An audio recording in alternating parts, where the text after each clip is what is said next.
Welcome to my studio. I'm gonna give you a little bit of an update on what I've been up to in here, and I am finally feeling pretty comfortable in here with the setup, so let me show you guys.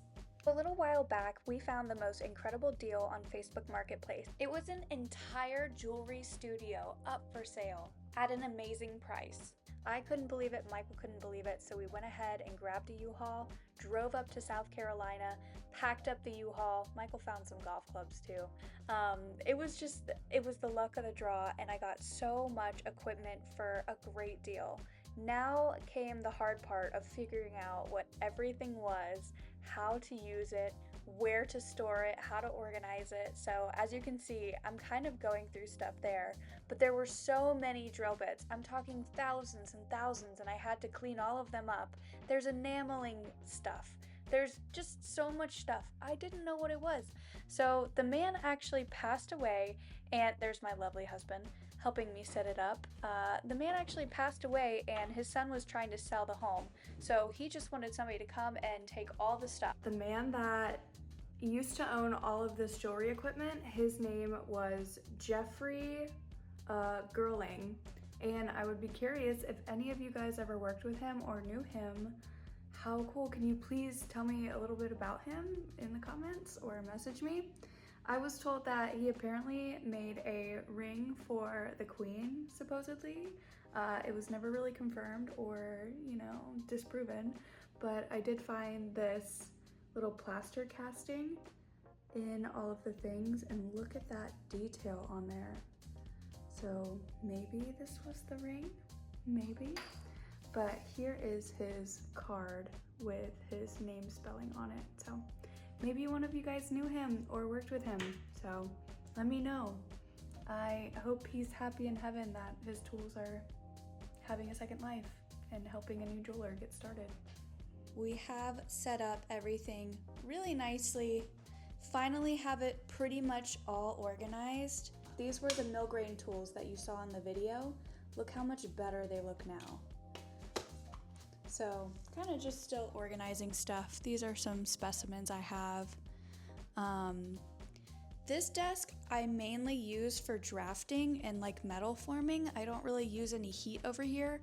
And I did just get this ball vise in, so I'm excited to experiment with that, try it out. I think I'm gonna put the holder here, and I also just got a microscope, which I'll make a separate video about, and I'm gonna put it up on this desk, I think. But yeah, I have gotten pretty much everything where I want it and how I want it.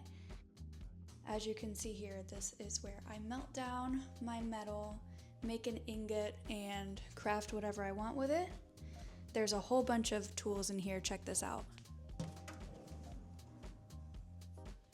And the thing is, it's taken me a year to kind of get through this stuff. One, because I got married, and two, because it's a lot of stuff that I don't know what it is. This guy was originally a jeweler in England, so a lot of this stuff actually came from England. Here you can see some of my practice pieces. I started those at Stewart International School. Over here we have my cleaning station. So there's my ultrasonic. And then I have a backup ultrasonic just in case this one breaks. If you know, you know. There is me and my dad fishing when I was really young. There's a painting my niece Alyssa made me. And this is kind of where I put all of my stuff that I'm not using quite yet. I have beading stuff here, I have shells, I have all of these really cool enamel things that I want to learn how to use pretty soon. Then gemology stuff, metal testing stuff, more spare parts. This box is all for watchmaking stuff, and then just filming, cleaning stuff down there. And right here, I actually have my rhodium plating, my whole plating system here. This is where I keep all the chemical things. And this is my polishing area, which I haven't, this is the last thing to set up, right? There's my Red Rocks poster. But this is my last thing to set up. As you can tell, I don't really know what I'm doing, but I will figure it out. I will Google it and I will YouTube it. These are some really cool pieces. But yeah, they twist like this up, and then you use that bar to go up and down, and it drills. Oh, I have it upside down. There you go. Now you can kind of see it. But yeah, just a really funky little old thing. So if anybody wants these, let me know. I don't think I'm gonna keep them. But here is my rolling mill. We have some more like bracelet mandrels in here. This thing is really cool. This is for cutting out circles or discs, whatever you want to call it. Looks like I need to put a little bit more oil on there to keep it good. But yeah, it's been a whole year of just trying to figure out what all of this stuff is and how it's used and how do I maintain it. Here's a lot of my books. My GIA book is at the bottom there. That's like my holy grail. And of course we have Elvis. And this is a really sweet poem my dad left me when I decided to go to London and study gemology. He left this for me on my bedside table. So you can go ahead and pause it and read it, and hopefully it gives you a little bit of inspiration in life. So now you've gotten a look at everything on the surface level, pretty much. Showed you inside of a couple drawers. There's all my diplomas and stuff. Oh, this is also really cool. This is my arc welder. So this comes out and you actually look through these microscopes and you can zap anything right here, closed. It's kind of like a laser, but not as fancy. But yeah, I love that thing. That thing is wonderful. If you're thinking about getting one, I love it. Let's look in some drawers, shall we? This is kind of a junk drawer. I kind of just put everything in here that I thought I would need really quickly to grab. These are electrodes for that arc welder I showed you earlier. Here are some files along with some Fordham pieces. Here are all of my gravers. There's a lot of them. I am still organizing them, but it's great to have that stuff, super handy. Here are some ring mandrels, a thing to hold stuff while you work on it. These, I'm pretty sure, are used to sharpen your gravers. They're like pieces of glass, but still not 100% sure on that one. This one, I was actually using this to test gold, so I should put it with my gold tester stuff over here. Hold on. Boop, boop, boop. I think that's what it's for.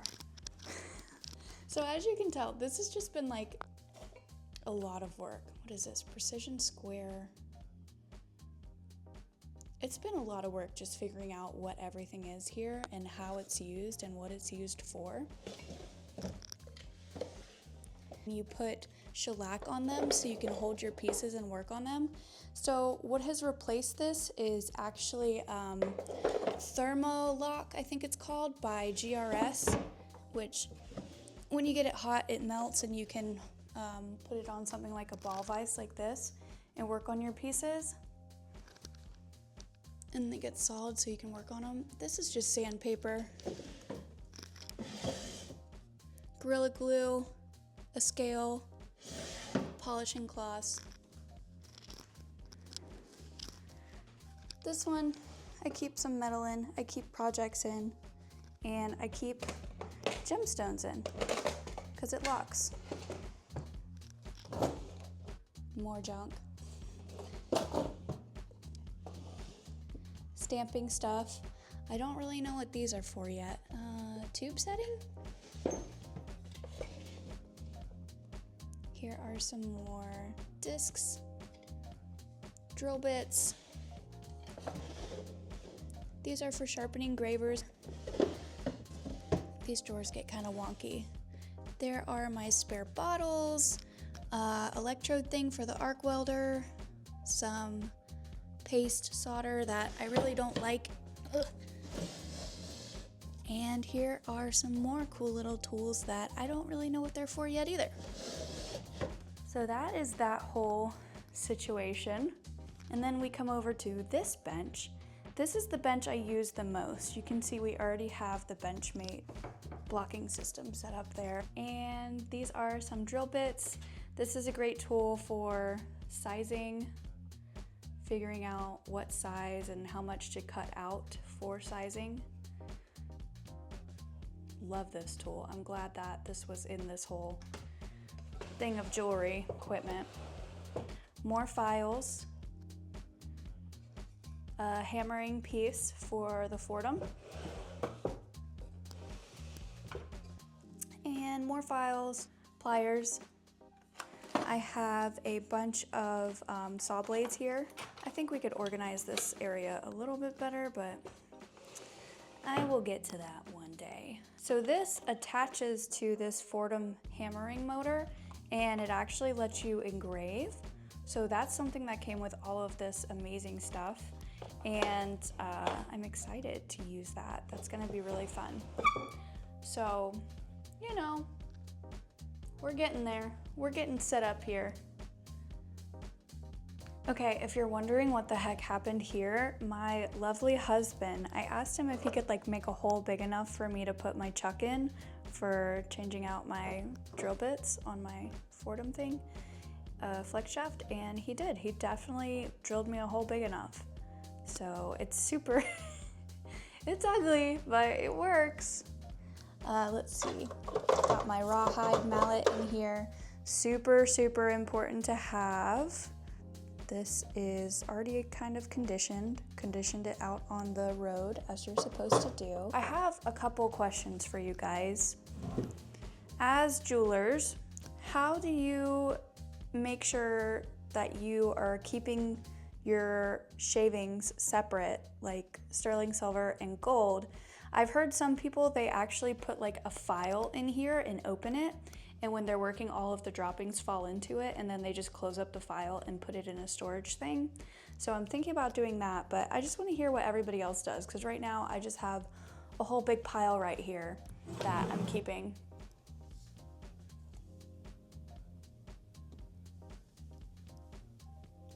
Another thing I'm gonna start working on is sand casting.